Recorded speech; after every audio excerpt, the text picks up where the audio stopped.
दोस्तों, रमजान मुबारक के महीने में एक सिलाई करने वाली हाफिज कुरान लड़की पर अल्लाह का इतना भयानक अजाब क्यों आया कि उसकी मयत को सिलाई मशीन के साथ कब्र में दफन किया गया। और यहाँ पर भी अजाब नहीं थमा, उसकी कब्र से आग, सांप, बिच्छू निकलते और ऐसी दर्दनाक चीखें सुनाई देती कि लोगों के रोंगटे खड़े हो जाते। रमजान में मरने वाली इस औरत ने ऐसी कौन सी गलती और गुनाह किया था? पूरी कहानी को जानने के लिए आप वीडियो को आखिर तक जरूर देखें। नाजरीन, कहा जाता है एक गांव में जरीना नाम की एक औरत रहा करती थी। वह काफी गरीब थी और उसके हालात भी बहुत खराब थे। उसके 3 बच्चे थे जिनकी परवरिश वह अच्छे तरीके से करना चाहती थी और अपने बच्चों को हर सहूलियत देना चाहती थी, लेकिन उसके हालात उसे इन बातों की इजाजत नहीं देते। उसकी बहुत कम उम्र में शादी हो गई थी।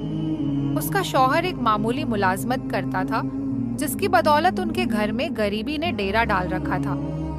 जरीना अक्सर अपने शौहर से कहा करती कि आप कहीं और नौकरी ढूंढे या फिर कोई कारोबार करें, क्योंकि इस तरह हमारे घर के हालात कभी बेहतर नहीं होंगे, हम यूं ही गरीबी में एड़ियां रगड़कर मर जाएंगे। लेकिन उसका शौहर इतना पढ़ा लिखा नहीं था और फिर नौकरी के मौके भी कम थे। यही वजह थी कि वह अपनी बीवी से कहता कि मैं बहुत कोशिश करता हूँ, लेकिन कहीं और काम नहीं मिल रहा। मैं कैसे काम ढूंढूं, कहाँ ढूंढूं? वह बेबसी से अपना सर थाम कर रह जाता, जबकि जरीना उससे झगड़ा करती और कहती कि हमारे बच्चे होने वाले हैं, हम कब तक यूं गरीबी वाली जिंदगी जीते रहेंगे।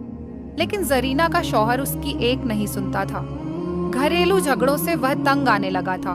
तभी जरीना के घर जब पहली बेटी ने जन्म लिया तो जरीना का दिल उसके साथ फैल गया और वह मोहब्बत से उसके साथ वक्त बिताने लगी। लेकिन जैसे ही बच्ची थोड़ी बड़ी हुई, उसकी जरूरतों ने जरीना को फिर से अपने शौहर के सामने लाकर खड़ा कर दिया। वह कहने लगी कि अब तो हमारी बच्ची भी हो गई है, आप बहुत मुश्किल से मेरी जरूरतों को पूरा करते हैं, लेकिन अब बच्ची की जरूरतें कैसे पूरी करेंगे? आप कोई और काम ढूंढ क्यों नहीं लेते? जरीना का शौहर झुझला जाता और गुस्से में आकर कहता कि मैं कहाँ से खर्चे पूरे करूं? तुम अच्छी तरह जानती हो कि मेरी तनख्वाह कितनी है। जो तनख्वाह मिलती है तुम्हारे हाथ पर रख देता हूँ। मैं किस तरह तुम्हारे इन एक्स्ट्रा खर्चों के लिए रकम लाऊं? ना तो मैं कहीं डाका डाल सकता हूँ और ना ही चोरी कर सकता हूँ, इसलिए जो मिल रहा है उसी पर सब्र शुक्र करो। जरीना का शौहर तंग आकर अपनी बीवी से कहकर दूसरे कमरे में जाकर सो जाता, जबकि वह सारी रात कुटती रहती, रोती रहती। इन्हीं हालात में जरीना का दूसरा बच्चा होने वाला हो गया और अब फिर से उसे इसी बात की परेशानी थी कि वह सारे खर्चे किस तरह पूरे करेगी। परेशानी और टेंशन लेकर उसकी सेहत खराब हो रही थी और वह हाई ब्लड प्रेशर की मरीज बन रही थी। बहुत मुश्किल से उसके यहाँ बेटे की विलादत हुई। डॉक्टर ने तो जैसे उसे जवाब ही दे दिया था, क्योंकि उसका ब्लड प्रेशर बहुत हाई रहता था। लेकिन शुक्र है कि जरीना और बच्चे की सेहत ठीक रही थी। कुछ अरसे तक ऐसे ही गुजर गया। जरीना अपने दोनों बच्चों के साथ मशरूफ हो गई। बड़ी बेटी अब 3 बरस की होने वाली थी और बेटा 6 महीने का हो गया था। अब फिर से जरीना को इस बात का ख्याल सताने लगा कि बेटी को स्कूल में दाखिल करवाना है और इसके लिए जरीना को फिर से अच्छी खासी रकम की जरूरत थी। वह फिर से अपने शौहर के सामने हाथ फैलाकर खड़ी हो गई और उसे रकम का तकाजा करने लगी, जबकि उसका शौहर कहने लगा कि मैं कोशिश करूंगा कि तुम्हें कुछ ज्यादा पैसे दे दूं, लेकिन तुम जानती हो कि आजकल के रोजगार के क्या हालात हैं। अगर मैंने अपने मालिक से ज्यादा पैसों का तकाजा किया तो कहीं यह ना हो कि वह मुझे काम से ही निकाल दे, और मैं अगर काम से फौर हो गया तो घर का खर्च चलाना भी मुश्किल हो जाएगा। यह सुनकर जरीना अपना दिल मारकर बैठ गई, लेकिन उसके दिल में इस बात की बहुत आरज़ू थी कि वह अपने बच्चों के लिए कुछ करे। उनको बेहतर जिंदगी देने के लिए और अच्छा खाना खिलाने के लिए उसे भी कुछ करना चाहिए। यही सोच सचकर जरीना परेशान होती रहती, लेकिन उसकी समझ में कुछ नहीं आता था। इन्हीं दिनों में जरीना के मोहल्ले में एक औरत किराए पर रहने के लिए आई। वह जरीना से 2 घर छोड़कर ही रहती थी। वह बेवा औरत थी। इस औरत के 2 बच्चे थे और शौहर के इंतकाल के बाद वह अकेले जिंदगी गुजार रही थी। जरीना की उसे आते जाते सलाम दुआ हो करती और तब उसे पता चला कि वह औरत घर पर कपड़े सिलाई करती है और इसी से अपनी गुजर बसर करती है। उस औरत का नाम सकीना था। जरीना को ये काम बड़ा आसान लगा और उसके दिल में भी ख्याल आया कि उसे भी अपने हालात बदलने के लिए लोगों के कपड़े सिलाई करने चाहिए। इस तरह शायद उसके बच्चे भी बेहतर जिंदगी गुजार सके। यही सोचकर जरीना ने सकीना से बात की और कहा, मुझे भी सिलाई सिखा दें। मैं चाहती हूँ कि मेरे हालात भी बेहतर हो जाएं।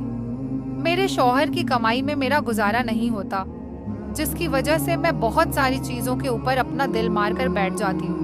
मेरे बच्चों को अच्छे कपड़े नहीं मिलते, उन्हें अच्छा खाने को नहीं मिलता। मैं बहुत परेशान होती हूँ। आप अगर मुझे भी सिलाई सिखा देंगी तो मेहरबानी होगी, शायद इस तरह मेरी भी मुश्किल आसान हो जाए। जरीना ने जब सकीना से दरख्वास्त की तो सकीना ने फौरन रजामंदी दे दी और कहने लगी, अरे ये तो कोई मुश्किल बात नहीं है, तुम रोज मेरे पास आया करो। मुझे पूरी उम्मीद है कि तुम जल्द ही यह काम सीख लोगी। और यूं जरीना ने सकीना के पास जाना शुरू कर दिया। वो रोजाना बच्चों को स्कूल भेजकर सकीना के पास आ जाती। सकीना के बच्चे भी स्कूल चले जाते थे और वे दोनों बैठकर कपड़े सिलाई करती। जरीना धीरे धीरे काम सीख रही थी और फिर बहुत जल्द उसके काम में बढ़ोतरी आती गई। अब तो वह सकीना की मदद के बिना भी सूट से सिलने लगी थी। जिस दिन उसने पहली बार एक सूट सिलाई किया, उस दिन वह बेहद खुश हुई और खुशी खुशी उसने अपने शौहर को भी इस बारे में बताया। लेकिन उसके शौहर ने यह बात सुनकर कोई खास खुशी का इजहार नहीं किया, बल्कि कहने लगा, अरे ये सूट सिलकर तुम कितने पैसे कमा लोगी? मुश्किल से तुम्हें चंद रुपए मिलेंगे। तुम जानती तो हो कि यहाँ के हालात कैसे हैं। हमारे जैसे ही लोग यहाँ पर रहते हैं जो सिलाई के नाम पर तुम्हें चंद रुपए ही देंगे। जरीना के शौहर ने उसका दिल तोड़ दिया, जिससे वह चुप की चुप रह गई। लेकिन उसने सोच लिया था कि एक बार हिम्मत करके अपने हालात को बदलने की कोशिश जरूर करेगी। यही सोचकर उसने अब घर में बाकायदा कपड़े सिलाई करने शुरू कर दिए। शुरुआत में उसे बहुत कम काम मिलता था, लेकिन फिर धीरे धीरे जैसे जैसे उसके काम में सफाई और नफासत आती गई, वैसे वैसे उसे ज्यादा काम मिलने लगा। अब तो जरीना बेहद मशरूफ रहने लगी थी। वह कपड़े सिलाई करती और अक्सर घर के कामों और बच्चों को नजरअंदाज करने लगी थी। इसी दौरान वह तीसरी बार हामिया हो गई और उसकी तबीयत काफी खराब सी रहने लगी। लेकिन इस दौरान भी जरीना ने सिलाई का काम नहीं छोड़ा, बल्कि वह लगातार कपड़े सिलती रहती और बच्चों को नजरअंदाज करके अपने काम में लगी रहती। तीसरी बार यास्मीन के यहाँ फिर से एक बेटी ने जन्म लिया और अब जरीना बहुत ज्यादा कमजोर हो चुकी थी। लेकिन इस दौरान भी उसने कपड़े सिलना नहीं छोड़ा। जरीना की बड़ी बेटी अब बड़ी हो रही थी। बड़े दोनों बच्चे तो स्कूल जाते थे और उनके सारे खर्च जरीना ही उठा रही थी, जबकि उसके शौहर की मामूली सी तनख्वाह में घर का 2 वक्त का खाना पूरा करना ही बहुत बड़ा काम था। सकीना अब यहाँ से जा चुकी थी, क्योंकि इस घर का किराया बढ़ चुका था और सकीना इतना किराया नहीं दे सकती थी। इसलिए उसने कहीं और एक सस्ता घर किराए पर ले लिया। जरीना ने दिन रात मेहनत मजदूरी करके लोगों के कपड़े सिलाई करके और किस्तें डालकर एक छोटा सा प्लॉट खरीद लिया था। उसका इरादा था कि जल्द ही इस पर एक घर तामीर किया जाए, क्योंकि वह किराए के घर से तंग आ चुकी थी और अब इस झंझट से निजात पाना चाहती थी। क्योंकि उसके बच्चे बड़े हो रहे थे, उनके खर्चे भी उसी हिसाब से बढ़ रहे थे। जरीना की आंखों पर अब चश्मा लग चुकी थी और वह पहले से कमजोर हो गई थी। उसे अपने शौहर से कोई लगाव नहीं रहा था। उसका शौहर भी मेहनत और मजदूरी करके रात को थका हुआ आता था और जरीना की थोड़ी सी तवज्जो के लिए तरसता था। इसी दौरान रमजान के रोजे शुरू हो चुके थे और तभी एक दिन ना जाने क्या हुआ कि जरीना की हालत बिगड़ने लगी। उसका सांस उखड़ने लगा था और वह बेहद कमजोरी महसूस कर रही थी। जरीना ने अपनी तबीयत को नजरअंदाज किया और मशीन पर बैठकर कपड़े सिलती रही। लेकिन कुछ ही देर गुजरी थी कि वह बेचैनी से अपने सीने को मलने लगी। ऐसा लग रहा था जैसे कोई भारी बोझ उसके सीने पर रखा। उसने अपने सीने पर दबाव महसूस किया तो एकदम घबरा कर उठी और पानी पीने के लिए किचन की तरफ गई।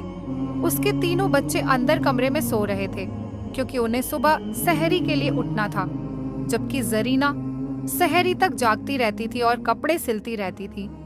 उस वक्त जब वह किचन में आई तो पानी का गिलास हाथ में उठाया और जैसे ही होठों से लगाया, अचानक उसके हाथों से जान निकल गई और वह जमीन पर गिर पड़ी। ना जाने कितनी देर तक वह इसी हालत में पड़ी रही। जब उसके शौहर की आंख खुली तो वह पानी पीने के लिए किचन में आया और वहां जरीना को जमीन पर पड़ा देख घबरा गया। उसने जरीना को हिलाया धुलाया और आवाजें देने लगा, लेकिन जरीना की रूह पहले ही अपने आखिरी सफर पर रवाना हो चुकी थी। जरीना का शौहर बेहद परेशान हो गया। वह सोच भी नहीं सकता था कि जरीना अचानक उसे छोड़कर चली जाएगी। उसने दीवानों की तरह उसे आवाजें दी, लेकिन सब बेकार रहा। जरीना मर चुकी थी और इस वक्त मरी हुई हालत में किचन में गिरी हुई थी। उसके शौहर ने बहुत मुश्किल से उसे उठाकर चारपाई पर लिटाया। बाप की चीख पुकार सुनकर उसके तीनों बच्चे भी जाग गए थे। उन्हें तो इस बात की खबर ही नहीं थी कि उनका कितना बड़ा नुकसान हो गया है। उनकी माँ इस दुनिया से रुखसत हो चुकी थी, लेकिन वे इस सच्चाई से अनजान थे। जब उन्होंने अपनी माँ को मरा हुआ देखा तो तीनों रोने लगे, तड़पने लगे। माँ को याद करके उनके आंसू बहने लगे। चीख पुकार की आवाज सुनकर मोहल्ले वाले भी जाग चुके थे और जरीना के घर आकर मामले की जानकारी लेने लगे। जब उन्हें पता चला कि जरीना मर चुकी है तो हर कोई हैरानी और सदमे में था। जरीना का यूं अचानक चले जाना किसी के लिए भी यकीन के काबिल नहीं था। हैरानी हद से ज्यादा थी। जरीना के अजीज रिश्तेदारों को खबर दी जा चुकी थी। कुछ ही घंटों में सब लोग जमा हो गए थे। जरीना के जनाजे का ऐलान जौहर की नमाज के साथ किया गया था। घर मेहमानों से भर चुका था। मोहल्ले वाले भी यहीं मौजूद थे और जरीना की तारीफों में मशगूल थे। हर कोई उसकी अच्छाइयों को याद कर रहा था। अरे जरीना तो इतनी अच्छी थी कि उसने कभी अपने हालात की तंगी का रोना नहीं रोया। वह मेहनत मजदूरी करके अपने शौहर का बराबर साथ दे रही थी। दिन रात सिलाई करती और पैसा पैसा जोड़ती थी। वहां मौजूद हर औरत की जुबान पर इसी तरह के अल्फाज थे। हर कोई जरीना को अपने अपने लफ्जों में याद कर रहा था। उसके तीनों बच्चे इस वक्त सहमे हुए थे और जैसे उन्हें अपनी माँ की मौत का यकीन ही नहीं हो रहा था। जरीना का शौहर भी गहरे सदमे में था। मोहल्ले के कुछ लोग उसके साथ हमदर्दी जता रहे थे। वह सिर झुकाए बैठा था और अपनी गुजरी हुई जिंदगी के बारे में सोच रहा था। तभी जरीना को गुस्ल देने के लिए एक औरत आ चुकी थी और उसे गस्ल दिया जा रहा था। गस्ल देने के कुछ देर बाद सबको जरीना का आखिरी दीदार करवाया गया। उस वक्त जरीना के चेहरे पर बड़ी मासूमियत थी। ऐसा लग रहा था जैसे वह सो रही हो। कहीं से भी ऐसा नहीं लग रहा था कि उसकी रूह उसके जिस्म से जुदा हो चुकी है। तभी जनाजे को उठाने का वक्त हो गया। 4 लोग उसे उठाने के लिए आगे बढ़े, जिनमें जरीना का शौहर भी शामिल था। लेकिन जैसे ही उन्होंने जनाजा उठाने की कोशिश की, वे हैरान रह गए। जनाजा बहुत भारी हो चुका था। ऐसा लग रहा था जैसे हजारों मन वजन इस चारपाई पर रखा। वो चारों लोगों ने एक दूसरे की तरफ हैरत से देखा, क्योंकि जनाजा अपनी जगह से हिला तक नहीं था। उन्होंने दोबारा एक दूसरे को इशारा किया और फिर से कलमा ए शहादत पढ़ते हुए चारपाई उठाने की कोशिश की, लेकिन फिर वही हुआ। चारपाई अपनी जगह से हिली तक नहीं, बल्कि ऐसा लग रहा था जैसे बहुत से लोग मिलकर भी इसे नहीं उठा पाएंगे। जरीना के शौहर ने बाहर से 2-3 और लड़कों को बुलाया और उनसे मदद करने को कहा। वे लड़के भी आकर जनाजा उठाने लगे, लेकिन अब की बार फिर से वही मामला सामने आया। जरीना की मयत हिल भी नहीं रही थी, बल्कि अब तो ऐसा महसूस हो रहा था जैसे यह मनोवजन की हो गई हो। अब मामला संगीन हो चुका था। वहां मौजूद औरतें आपस में बातें करने लगी। अरे मयत इतनी भारी क्यों हो गई? क्या जरीना इतनी गुनहगार थी कि उसके गुनाहों का बोझ उसकी मयत में शामिल हो गया? अब मयत कैसे उठेगी? हर कोई अपने अपने अंदाज में तजुर्बा कर रहा था। जरीना का शौहर भी बेहद परेशान था। वह चाहता था कि लोग इस तरह की बातें ना करें। उसने सबको चुप कराने की कोशिश की, लेकिन वहां मौजूद औरतों की जुबान रुक नहीं रही थी। सबके चेहरों पर परेशानी थी, क्योंकि किसी को समझ नहीं आ रहा था कि अब मयत को दफनाने के लिए कैसे ले जाया जाए। तभी मजमे में से एक बुजुर्ग अल्लाह वाला शख्स आगे आया। उसने हालात के बारे में पूछा तो जरीना के शौहर ने उसे सारी कहानी बताई। यह सुनकर बुजुर्ग कहने लगे, यकीनन जरीना ने अपनी जिंदगी में कोई ऐसा गुनाह किया है जिसकी वजह से आज यह मामला पेश आ रहा है। जब तक इस मसले को हल नहीं किया जाएगा तब तक इसकी मयत नहीं उठेगी। याद करने की कोशिश करो कि जरीना अपनी जिंदगी में कौन सा ऐसा काम करती थी जिसकी वजह से ये सब हैरान हो रहा है। बुजुर्ग की यह बात सुनकर जरीना का शौहर सोच में पड़ गया, लेकिन उसे कुछ समझ नहीं आ रहा था कि आखिर ऐसा कौन सा गुनाह हो सकता है जिस पर जरीना की पकड़ हो गई थी। जरीना के बच्चे भी एक कोने में सहमे हुए खड़े थे। वे हैरानी से कभी अपने पिता की तरफ देखते और कभी सदमे में माँ की मयत की तरफ। उन्हें भी इस हालात की कोई समझ नहीं आ रही थी। तभी कुछ देर सोचने के बाद जरीना का शौहर कहने लगा, ए अल्लाह वाले नेक बुजुर्ग, जरीना तो बहुत अच्छी थी, घरेलू मामलों में भी ठीक थी और आजकल वह कपड़े सिलाई करके घर का खर्चा पूरा कर रही थी। उसने मेरा बहुत बोझ बांट लिया था। जिन चीजों को मैं पूरा नहीं कर सकता था, उसने खुद मेहनत करके बच्चों के लिए वे चीजें मुहैया कराना शुरू कर दिया था। वह मेरा घर का आधा बोझ उठा चुकी थी और मुझे कई परेशानियों से बचा चुकी थी। लेकिन उसके अंदर एक बहुत बुरी आदत थी। जब वह सिलाई करने बैठती थी तो फिर अगर मैं उसे पुकारता या अपनी किसी जरूरत के लिए उसे कोई काम कहता तो वह सुनती ही नहीं थी। वह अपने काम में इतनी मग्न रहती कि उसे इस बात की परवाह ही नहीं होती थी कि शायद उसके शौहर को उससे कोई काम हो सकता है या उसे किसी चीज की जरूरत हो सकती है। वह अपने काम में लगी रहती और अक्सर मुझे भुला देती थी। जब से उसने सिलाई का काम ज्यादा पकड़ लिया था, वह मेरे करीब बैठती ही नहीं थी। वह मेरे हक अदा नहीं करती थी, बल्कि अपनी सिलाई को तरजीह देती थी। हमें न जाने कितना अरसा हो गया है कि हमने एक दूसरे से हंसकर बात भी नहीं की। जब मैं घर आता था तो खुद ही अपने लिए खाना निकाल कर खा लेता था और सो जाता था। मैं उसका इंतजार करता रहता, लेकिन वह मेरे पास आती ही नहीं थी। वह अपने काम में इतनी डूबी थी कि उसे यह तक याद नहीं रहता था कि उसका एक शौहर भी है। अब तो बच्चों को भी नजरअंदाज करने लगी थी, बहुत कम। वह बच्चों की तरफ ध्यान देती और उनकी बातें सुनती थी। शायद इसी वजह से अल्लाह ताला ने उस पर यह अजाब दिया है। बेशक वह अपना काम करती रहती, लेकिन उसे शौहर के हुकूक का ख्याल रखना चाहिए था। वह अपने शौहर के हक का पूरी तरह भुला चुकी थी और अपने काम को ही सब कुछ बना लिया था। जरीना के शौहर की यह बातें सुनकर वहां मौजूद कई औरतें आपस में एक दूसरे से नजरें चुराने लगी। उन्हें इस बात पर यकीन ही नहीं आ रहा था कि यह छोटी सी गलती इतने बड़े अजाब का सबब बन सकती है और फिर अल्लाह इस पर इतना बड़ा अजाब दे सकता है। वे औरतें इस हालात पर दंग रह गईं, जबकि जरीना का शौहर ये सब कुछ बताकर जैसे शर्मिंदा सा महसूस कर रहा था। तभी अल्लाह वाले बुजुर्ग आगे बढ़े और जरीना के शौहर के कंधे पर हाथ रखकर कहने लगे, बेटा, अब वह इस दुनिया से गुजर चुकी है। उसने जो कुछ भी किया उसे उसकी सजा मिलेगी, लेकिन इस वक्त मामला यह है कि उसकी तदाफीन दफनाने का इंतजाम किया जाए और उसे यहाँ से कब्रिस्तान ले जाया जाए। मैं तुमसे दरख्वास्त करता हूँ कि एक बार अपनी बीवी को माफ कर दो। उसने जो कुछ भी तुम्हारे साथ किया, उसकी सारी गलतियों और खताओं को भुलाकर खुले दिल से उसे माफ कर दो, ताकि उसकी मयत को यहाँ से ले जाकर उसे दफन किया जा सके। वाकई अल्लाह ताला उसे उस अमल की सजा जरूर देगा जिसकी वजह से उसने तुम्हें नजरअंदाज किया और अपने शौहर को पूरी तरह भूल गई। अल्लाह वाले बुजुर्ग की यह बात सुनकर जरीना के शौहर ने कहा, मेरे बुजुर्ग, मैं अपनी बीवी को अल्लाह की रजा के लिए माफ करता हूँ। उसने जो कुछ भी मेरे साथ किया, मैंने वह सब भुला दिया।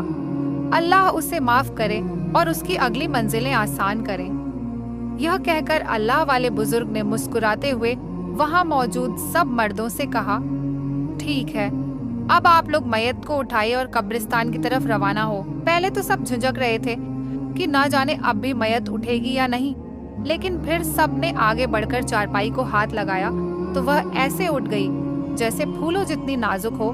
सब ने कलमाए शहादत पढ़ते हुए कब्रिस्तान की तरफ कूच किया, जबकि पीछे औरतें आपस में शर्मिंदा सी एक दूसरे से नजरें चुराती हुई अपने पन्ने घरों को लौट गई। दोस्तों, इस वाक्य से संबंधित आप लोगों की जो भी राय है कमेंट बॉक्स में जरूर बताइएगा और इसे लाइक और अपने फैमिली में शेयर करना मत भूलिएगा।